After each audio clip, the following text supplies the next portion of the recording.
tous, je suis ravie de vous retrouver aujourd'hui pour vous filmer ma vidéo du bilan lecture du Cold Winter Challenge 2023 qui était organisé cette année par A Book and a Cup. Et ce bilan est plutôt mitigé, je vais pas dire mauvais parce que j'ai quand même lu 7 livres sur les 14, 15, je sais plus trop combien il y avait de catégories, mais j'en ai lu à peu près la moitié, donc c'est pas si catastrophique que ça. Par rapport à la pile à lire de base, par contre, sur les 7, il y en a un qui n'en faisait pas partie quand j'avais filmé ma pile à lire du Cold Winter Challenge. Donc voilà, c'est plutôt un bilan mitigé pour ces 3 mois de lecture. Donc ça résume vraiment mes lectures de décembre, janvier et février. Et ça vous donne aussi une idée du mois un petit peu compliqué, de ces 3 mois un petit peu compliqués en termes de lecture que j'ai eu. Je n'ai pas lu énormément. Mais le mois de mars, je sens que ça va s'arranger. Il y a déjà 3 challenges qui me donnent envie, dont un où j'ai déjà posté ma pile à lire et 2 autres, la vidéo sortira la semaine prochaine avec 2 piles à lire du coup en une, parce que sinon ça allait faire vraiment beaucoup de vidéos pâles. Et du coup, ça va faire 3 challenges de lecture et croyez-moi que j'ai de quoi faire avec tout ça qui va arriver pour ces 3 mois. J'espère vraiment que ça va débloquer le rythme de lecture très lent que j'ai eu en ce début d'année. Et du coup, je vous propose de commencer tout de suite avec mes lectures de décembre, qui se résument du coup à 2 pauvres livres, dont un qui n'a pas été vraiment un coup de cœur. J'en suis sortie plutôt mitigée de cette lecture-ci. Il s'agit de Black and Blue, le tome 1, que j'avais glissé dans la catégorie stalactite ensanglantée. Et on est dans une ambiance de policier fantastique. Alors, sur le coup, je m'étais dit, tiens, ça va être un petit peu comme une revisite des Amants de Baker Street que j'avais adoré, ou de Page and Summer. Et en fait, on n'est pas du tout dans cette ambiance-là. Page and Summer et les Amants de Baker Street sont vraiment des policiers historiques. Là, on est en plus dans un policier du coup moderne, avec une grosse ambiance fantastique qui n'est pas dans les 2 autres sagas. Les 3 sont chez Bookmark, c'est pour ça que je pensais qu'il y aurait peut-être un lien de ressemblance entre Black and Blue et du coup Les Amants de Baker Street et Page and Summer, et en fait non, pas du tout. Je suis ressortie plutôt mitigée de cette lecture de Black and Blue. Ceci dit, ça ne veut pas dire que j'abandonne cette saga, je compte bien lire la suite, même si je sais que ce n'est pas une saga qui restera vraiment ancrée dans ma mémoire. J'ai trouvé les personnages, le couple en tant que tel, il y avait une belle alchimie dans le duo de personnages principaux qui se finit en couple du coup. Enfin, il y a une romance qui arrive et qui évolue petit à petit. Dans le tome 1, il n'est pas très gros ce tome 1.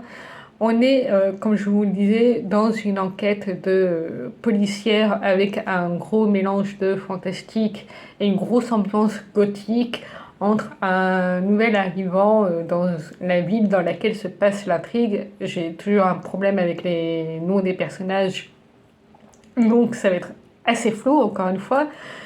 Et du coup, il y a ce nouvel arrivant qui arrive dans cette nouvelle ville où se déroule l'intrigue et qui va se rendre compte que dans la maison dans laquelle il va habiter, il se passe des choses étranges, il y a des bruits étranges, il y a une ambiance assez glaçante dans cette maison. Et d'ailleurs, quand il arrive, la première chose que lui conseille l'agent immobilier qui le prend en charge, c'est de déménager ou de dormir à l'hôtel avant que tout soit bien peaufiné pour vivre pleinement et bien dans cette nouvelle maison.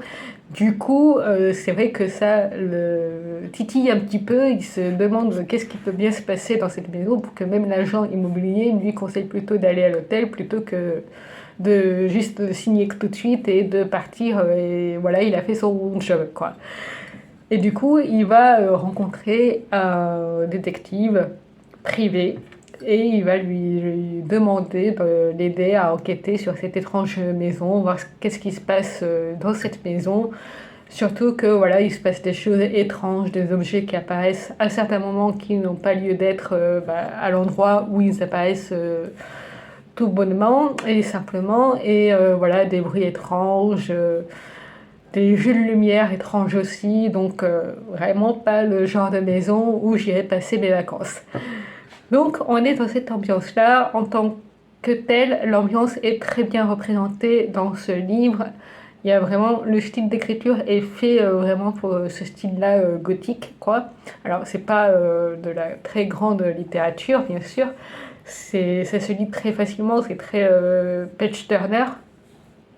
Mais voilà, ça m'a pas plus marqué que ça. L'enquête était assez intéressante. C'est vrai que j'aurais préféré qu'elle soit un peu plus mise en avance, comme P.J. Summer et Les Amants de Baker Street, où la romance est vraiment au même niveau que l'intrigue policière. Et c'est vrai que là, j'ai senti que c'était surtout un prétexte pour amener la rencontre entre ce duo de personnages et par la suite, dans les tomes suivants, voir leur évolution. Donc voilà, j'étais plutôt mitigée sur cette lecture-là, mais je compte quand même continuer ma lecture, acheter le tome 2, histoire de voir comment ça va évoluer entre les personnages, bien sûr. Et voilà. Ensuite, la deuxième lecture du mois de décembre, il s'agit de La Fée des Neiges que j'avais mis dans la catégorie Marcher dans la neige. Et là, il s'agit d'un petit one-shot manga, une romance entre deux hommes qui se rencontrent dans un petit village un petit peu paumé au Japon. Il y a un photographe passionné par la photographie des animaux qui arrive et qui veut absolument photographier une espèce d'oiseau qui se fait appeler la Fée des Neiges qu'il ne trouve pas, et il va être hébergé par un des villageois de ce village qui est assez renfermé sur lui-même. Il n'est pas très ouvert aux autres, et du coup le début de cette colocation, il va quand même lui proposer du coup à ce photographe de l'héberger le temps qu'il trouve du coup ces oiseaux à photographier. Mais le contact se passe bien, mais voilà, il y a quand même une petite distance qui se crée, notamment du fait qu'ils ont quand même deux caractères assez différents. J'ai vraiment beaucoup aimé ce petit manga. J'ai trouvé les dessins très beaux au niveau du graphisme, au niveau des oiseaux. La thématique était assez originale. Et du coup, c'était bien représenté aussi par rapport au thème de base, quoi. C'était pas juste le thème est là pour engager la rencontre avec la romance, tout ça. Non, il y avait vraiment un fil conducteur avec la thématique qui est vraiment expliqué tout le long de ce one-shot. L'histoire est du coup assez courte, et oui, la relation avance assez vite, du coup, comme il s'agit d'un one-shot. Mais l'histoire se déroule sur plusieurs mois, et du coup, on voit quand même une certaine fluidité. J'ai quand même ressenti une certaine fluidité dans l'avancement de la relation, notamment du fait qu'il y en ait quand même un des deux qui, niveau relation, n'est pas très doué pour engager la conversation. Et du coup, j'ai trouvé que les deux personnages arrivaient à trouver un bon équilibre dans cette cohabitation. J'ai aussi beaucoup aimé, donc le couple était du coup très attachant sur la manière dont il évoluait, et j'ai aussi beaucoup aimé le couple d'amis du personnage qui habite dans le village et qu'on rencontre à plusieurs reprises tout au long du manga, que j'ai trouvé vraiment très attachant. C'est vraiment le type d'amis où on peut totalement se fier. Et voilà, c'est vraiment un petit groupe de personnages qu'on apprend à connaître au fil de ce one-shot, et j'ai trouvé ça très doux, très doudou, très cocooning, très bien représenté. D'ailleurs, en mois de décembre, du coup, les deux, je ne l'ai pas précisé, c'est une romance MM. C'est une romance MM, et j'ai trouvé que c'était dans les deux, aussi bien dans Black and Blue et La Fée des Neiges, très bien représenté, très bien décrit. Dans Black and Blue, je ne l'ai pas précisé, mais il y a quand même une relation, une ex-relation toxique avec un personnage vraiment insupportable, que je n'ai pas su supporter à chaque fois que je le voyais, ou même juste donc, quand il est émotion de lui, j'avais juste envie de grincer des dents. Et dans La Fée des Neiges, c'est plus ambiance à la Heartstopper, vraiment tout mignon, tout doudou, tout cocooning. Donc voilà, la fin est un peu rapide à mon goût. La fin arrive très vite sur plusieurs mois et du coup j'étais un peu mitigée, mais on reste vraiment sur quelque chose de très facile à lire que je vous conseille vraiment pour le prochain Cold Winter ou alors à lire comme ça si vous voulez le temps d'une soirée parce que ça se lit vraiment très très facilement du coup même en dehors du Cold Winter, même en dehors de l'hiver. C'est sûr qu'en hiver du coup ça rejoint totalement l'ambiance qu'il y a dans le manga. Mais voilà, c'est un manga que je vous conseille davantage que du coup Black and Blue, même si Black and Blue c'est pas non plus une déception. Si vous aimez tout ce qui est cette ambiance un peu gothique à la enquête policière avec voilà un petit duo de personnes qui se rencontrent et qui enquêtent ensemble, si vous aimez ce trope-là, allez-y. Ensuite, du coup, nous allons tout de suite passer aux lectures de janvier. Là, j'ai quand même un peu plus lu en janvier. J'ai lu du coup le deuxième tome de Magic Charlie qui a été ma première lecture de 2024. J'avais lu du coup en février le tome 3 de Magic Charlie. Alors le tome 2, je l'avais mis dans Festin de Noël et le tome 3 dans Fantôme des Noëls passé, présent et futur. Et du coup, j'ai beaucoup aimé. Alors, il y a certains éléments où je suis restée un petit peu mitigée. Du coup, je vous parle des deux tomes en même temps, bien sûr. Donc, du tome 2 et 3 en même temps. Le tome 2 était pour moi, comme très souvent dans les trilogies, dans les sagas de manière générale, ce qu'on appelle un tome de transition, avec des intrigues qui se mettent en place, de nouvelles intrigues qui se mettent en place en plus de celles qui sont déjà présentes dans le tome 1. Une certaine évolution des personnages qui est assez pauvre dans ce tome 2. C'est vraiment dans le tome 3 où tout explose et du coup c'est vrai qu'en termes de rythme, en ayant enchaîné les deux, il y avait vraiment des moments où il se passait beaucoup de choses, aussi bien en termes d'intrigue ou en termes d'évolution des personnages, dans leurs rencontres, dans leur caractère, tout ça. Alors, je vous l'affirme là maintenant tout de suite, mon personnage préféré de cette trilogie est June, la meilleure amie de Charlie. Je crois que je ne suis pas très originale par rapport à ça. C'est vraiment un personnage, le personnage de June que j'ai plus qu'adoré. Elle est vraiment un personnage, c'est vraiment un personnage auquel on ne peut que s'attacher par rapport à sa pupille avec qui j'ai eu beaucoup plus de mal parce que j'ai trouvé que son évolution était totalement lambda en fait. C'était vraiment le type d'évolution qu'on voit très souvent dans une saga jeunesse ou young adulte. Et le personnage n'avait rien d'original par rapport à June qui apportait vraiment un vent de fraîcheur. Et j'adorais toutes les répliques de June, la manière qu'elle avait d'aborder les personnes. Et il y a un autre personnage aussi un peu plus secondaire que j'aime beaucoup et qui meurt du coup dans le tome 3, donc je ne vais pas vous dévoiler son nom. Ceux qui ont lu Magic Charlie savent de quel personnage je veux parler.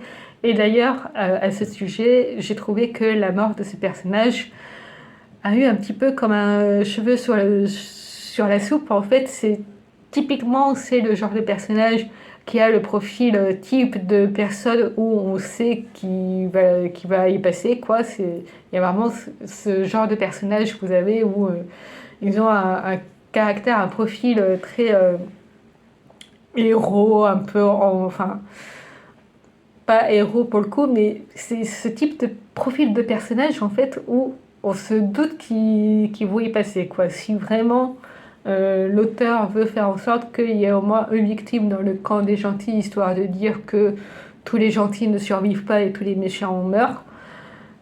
C'est ce type de personnage qui va y passer à coup sûr, et effectivement, il y passe, alors que j'aimais vraiment beaucoup ce personnage. Et sa pupille, j'ai eu beaucoup de mal avec son évolution, notamment avec un triangle amoureux qui apparaît dans le tome 3, là. J'ai pas compris. Lui aussi, ce triangle amoureux, j'ai l'impression qu'il apparaissait vraiment comme un cheveu sur la soupe, pardon. Et je n'aime pas de base les triangles amoureux, mais celui-ci, franchement, il était inutile, quoi. C'était comme si l'autrice cherchait un élément parce qu'il lui manquait quelque chose dans le tome 3 et que, bah, voilà, elle a casé ce triangle amoureux ici parce que elle avait pas d'autre idée ou j'en sais rien, mais ce triangle amoureux qui apparaît de nulle part et qui n'apparaît en plus de ça que dans le tome 3, c'était évident que enfin, il n'y avait aucun suspense quoi, de qui sa pupille allait choisir du coup entre Charlie, bah, sans doute dès le tome 1 qu'il va y avoir une histoire d'amour entre sa pupille et Charlie. Je vous spoil pas en disant ça. Et du coup l'autre personne du triangle amoureux, enfin voilà, c'était vraiment quelque chose que j'ai trouvé totalement inutile dans l'intrigue. Par contre, j'ai adoré du coup l'univers développé dans cette trilogie. J'ai adoré vraiment toute l'ambiance, un peu à la à Harry Potter, effectivement, qu'on retrouve dans le premier tome et même un petit peu dans le deuxième, même si le deuxième est déjà un petit peu plus sombre avec le basilic, tout ça. Mais c'est vraiment l'ambiance qu'on retrouve totalement dans le premier tome d'Harry Potter avec ses yeux brillants de magie quand on est enfant. Et c'est vraiment ça que j'ai retrouvé dans Magic Charlie. C'est vraiment comme ce qu'on appelle là le cozy fantasy maintenant, mais avec quand même pas mal d'intrigues, de complots politiques, tout ça. Il y a vraiment un univers que j'ai adoré, qu'elle a su développer, très bien développer dans les 3 tomes. Ça fait vraiment partie des gros points forts que j'ai vraiment apprécié durant ma lecture de cette trilogie.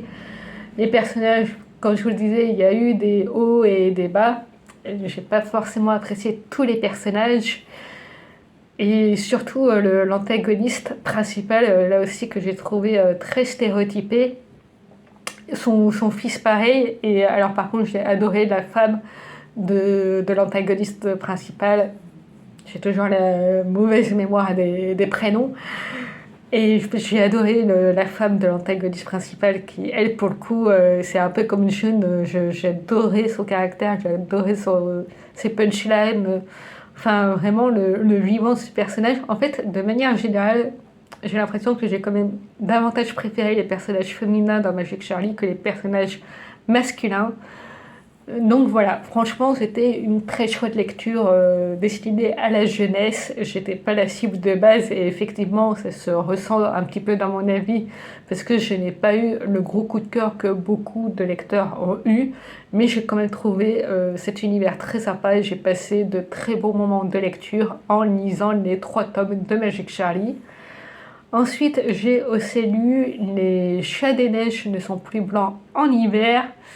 Je suis également restée mitigée sur cette lecture. Pour le coup, j'avais déjà vu des avis qui justement disaient qu'ils ont été ressortis très mitigés, voire des avis très négatifs sur cette lecture, mais je voulais quand même en faire mon propre avis. C'est publié aux éditions Les Hommes sans nom et Magic Charlie, c'est Gallimard Jeunesse, je crois. Et donc, Les Chats des Neiges ne sont plus blancs en hiver, c'est considéré comme une sorte de parodie de la fantasy, et rien que ça avait un peu fait grincer des dents le public de lecteurs de fantasy, puisque l'autrice n'avait encore jamais écrit sur le genre de fantasy, et elle arrive, et le premier qu'elle écrit, c'est comme si elle se moquait déjà de certains tropes de la fantasy. En fait, du coup, j'ai pas trop su cerner à quel public c'était censé s'adresser parce que si elle s'adresse déjà à des lecteurs de fantasy confirmés, j'ai du mal à voir comment ils peuvent vraiment apprécier cette histoire tellement les intrigues se voient des kilomètres à la ronde, leurs conclusions aussi d'ailleurs, l'évolution des personnages pareil, tout est très cadré dans cet univers. L'univers en tant que tel est plutôt sympa. Voilà, on est dans un univers de fantasy de tout ce qu'il y a de plus basique. Les personnages, certains sont aussi assez sympas. Pour le coup, je crois que j'ai quand même préféré les personnages clan antagonistes que clan héros. J'ai trouvé que justement l'antagoniste principal, le grand méchant de cette histoire et celui qui s'appelle le second sont 2 personnages très intéressants à suivre psychologiquement, alors que les héros sont des personnages de tout ce qui est de plus classique que l'on retrouve de manière générale en fantasy. Et du coup, les autres personnages, j'étais un peu blasée quand je lisais leurs dialogues. Il n'y avait pas beaucoup d'originalité en eux. Mais voilà, j'ai préféré du coup les personnages de l'autre côté, pour le coup, contrairement à Magic Charlie, où du coup je trouvais que les antagonistes étaient plutôt clichés. Là, c'était pas vraiment le cas. J'ai beaucoup aimé la manière dont l'autrice a su développer la psychologie de ces personnages-là. Et ça, et l'univers et le style d'écriture, j'ai trouvé que c'était plutôt bien écrit, plutôt fluide à lire. Il y avait un très bon rythme de lecture. C'est vraiment ce que j'ai principalement apprécié du livre. Après, tout le reste, les intrigues, les développements des personnages, les histoires entre eux, enfin, la manière dont fonctionnait le monde, tout ça, c'était du vu et revu pour quelqu'un qui, comme moi, a l'habitude de lire de la fantasy.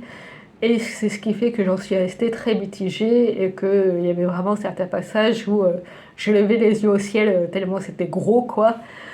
Donc voilà, une lecture plutôt mitigée, c'est pas un coup de cœur, c'est pas une déception non plus.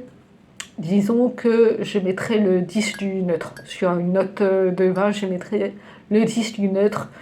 Et c'est pas forcément une lecture qui me restera en mémoire.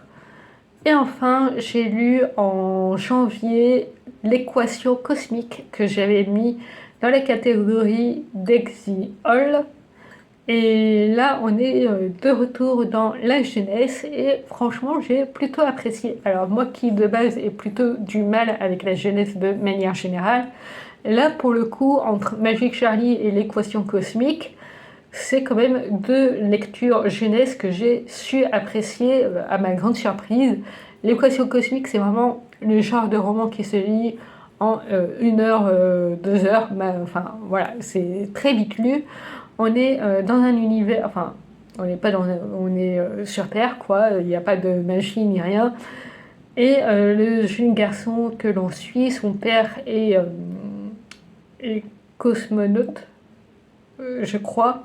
Enfin, il va dans l'espace, quoi. Il travaille dans l'espace, astronaute, voilà, pardon.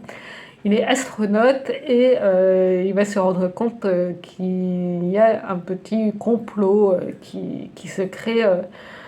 Parmi l'existence des extraterrestres, il va rencontrer une scientifique et se rendre compte que les extraterrestres existent peut-être bien, bel et bien, et surtout que l'absence de son père qui part en mission va peser un petit peu sur lui. Et il va se rendre compte aussi qu'il y a quelque chose un peu bizarre dans la relation entre ses parents qui se passe. Donc on est vraiment dans tout ce qu'il y a de plus jeunesse ici.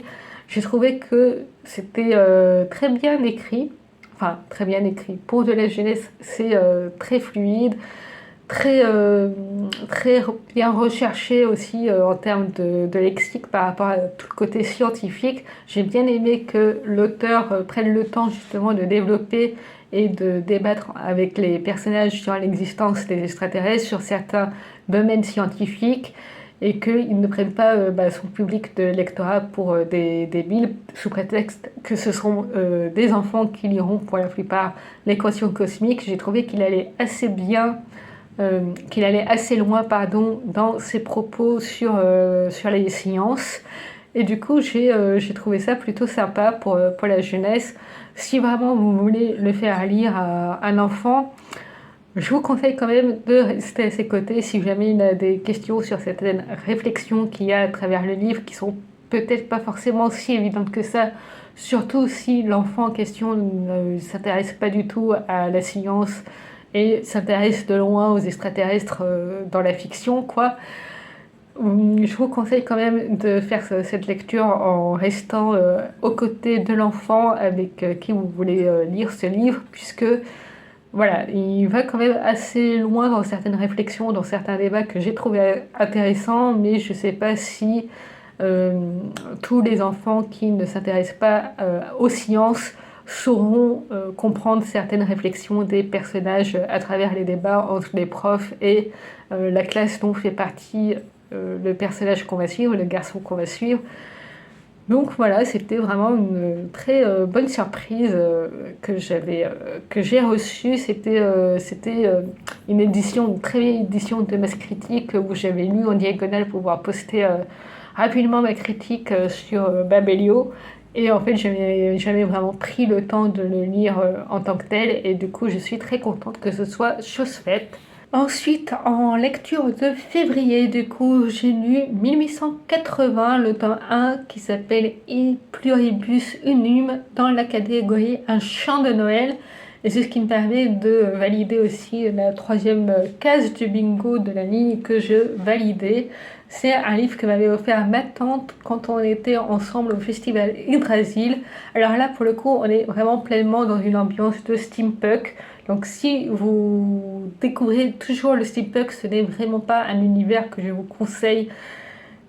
Attendez un petit peu, voilà, pour vous y mettre, attendez d'en découvrir plus, d'avoir lu plus de livres, parce que sinon vous risquez de ne pas comprendre certaines références de l'auteur.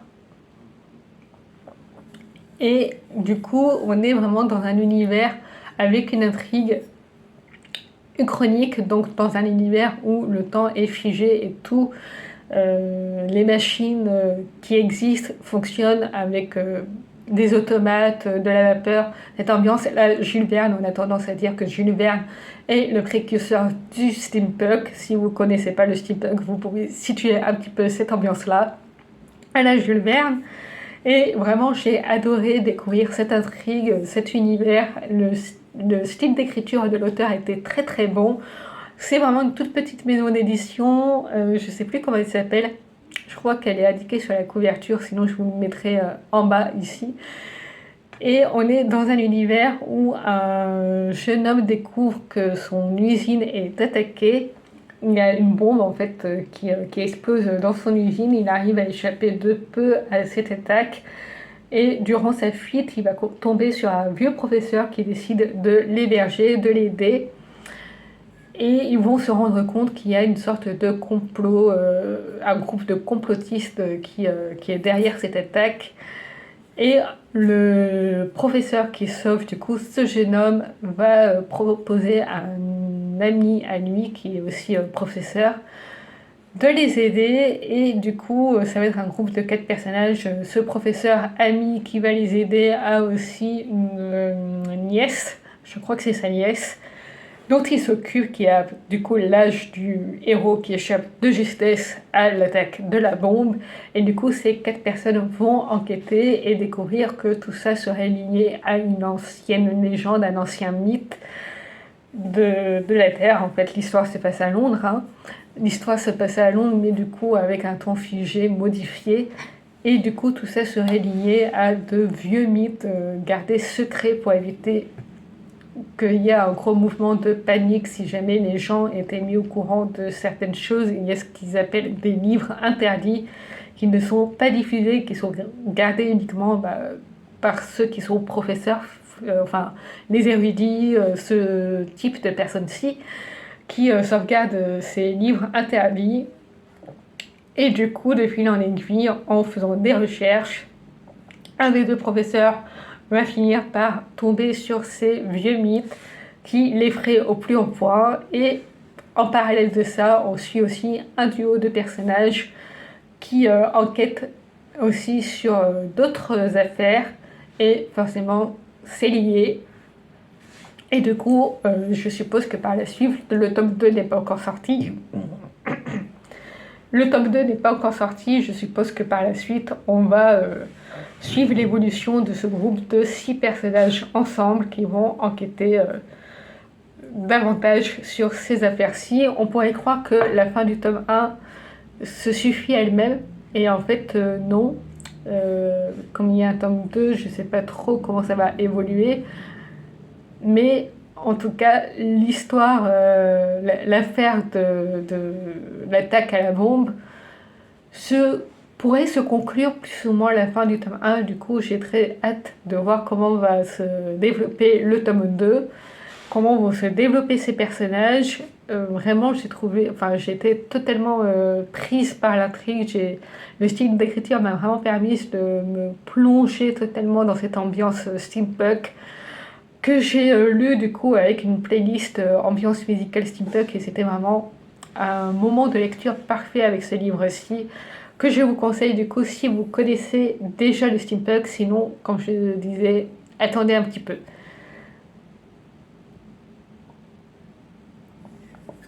Ensuite, le dernier livre que j'ai lu, c'est celui que du coup qui n'était pas dans ma pile à lire de base. Il s'agit du Secret de J, le tome 1 que j'avais mis dans la catégorie du coup un arbre de Noël. Et pour ceux qui ne connaissent pas ce classique de la fantasy, c'est un univers assez complexe où là aussi on suit un groupe de personnages qui tentent d'échapper à un groupe d'assassins qui se met à traquer plusieurs personnes qui sont liées par un secret qu'ils ne connaissent pas forcément. En plus de ça, c'était leurs ancêtres en fait qui étaient liés par un secret du fait qu'ils avaient été appelés à se rendre sur une île mystérieuse, l'île de J. J, c'était, je crois, un... Alors, non, c'est pas l'île de J, c'est juste le nom de l'île. C'était un mage de lui faire confiance pour une quête mystérieuse et d'envoyer avec lui un sage par royaume.